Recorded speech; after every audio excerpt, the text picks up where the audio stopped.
It's Jay. It's good to be here again. I'm going to present my fall recipes, chicken and dumplings and sweet potatoes. I hope you enjoy. This is one of the most requested recipes that I have. I put my chicken on in the morning in a crock pot and maybe go to church and come back, and then I'll have my chicken done with the broth and to make my dumplings for the evening.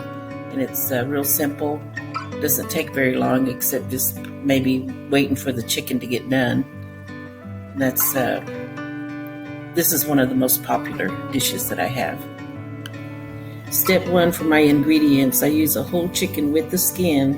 The skin makes the broth a little bit more seasoned with the salt and pepper, at least 3 teaspoons of salt, 3 teaspoons of pepper, because the bouillon cubes has salt in it anyway, so you don't want to over salt it, and water to cover. And if you put it on high in a crock pot for 2-3 hours till it's boiling, and then if you want to take a longer time, 4 to 6 hours on low, and it still comes to a boil. Step 2, when the chicken is done, remove chicken into a separate pot.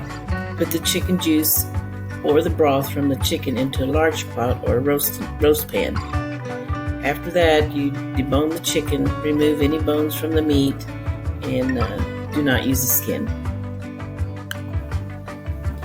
Step 2, when the chicken is done, remove. Now we're at step 3 of making dumplings, and my ingredients are flour and water. And usually I just mix my dough real good. Try not to have any lumps or anything, just mixing it real well. And the more I mix it in, then I knead it to make it not sticky. And that's when I slowly add my flour in. Now I'm getting ready to make the dumplings. As I mix my flour and water, and I'm bringing the dough inward all the time and turning my bowl at the same time. I usually try to make it where it's not sticky, the dough isn't sticky, and I just usually pat it, make sure it's soft enough for me to handle, and then I continue this until I'm satisfied with the dough. And the dough isn't hard because you're not constantly adding flour.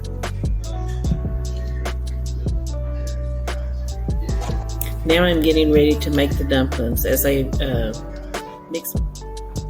Okay, I'm right at step 5, combining my ingredients where my dough is ready. I lightly flour a cutting board that I use to cut my dumplings off in.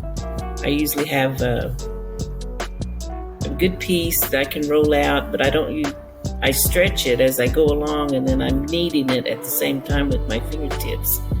So the dough isn't sticky, but it's not too hard to work with. Then I cut the dough into strips and then in squares, but sometimes I use a pizza cutter, rolling cutter, and I do that. And then sometimes I just use a knife, but depending on what you have, then I get ready to drop the dumplings into the chicken broth as it's boiling. After the dumplings are done and the dumplings had floated to the top of your broth, you put your deboned chicken into the dumplings, and then it's ready, already cooked and done. So all you're doing is just basically simmering it together. And then if you want to season it some more, you just add a little more salt if you want, but the broth is already salted, and you can add a little more pepper, just depending on your taste. My bonus recipe for tonight is aha jumbo sweet potatoes. The ingredients I have for sweet potatoes are 8 to 10 sweet potatoes, peeled and cut, adding 2 cups of sugar, 1.5 cups of brown sugar, 2 sticks of butter, cubed, and about 1.5 cups of water.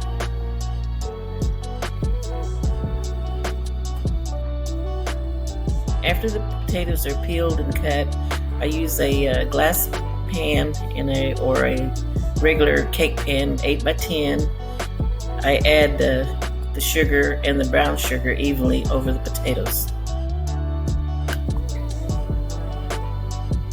As I get ready to put on the butter, I cube it out evenly, and if it's usually 1 stick to 2 sticks, depending on the size of the potatoes.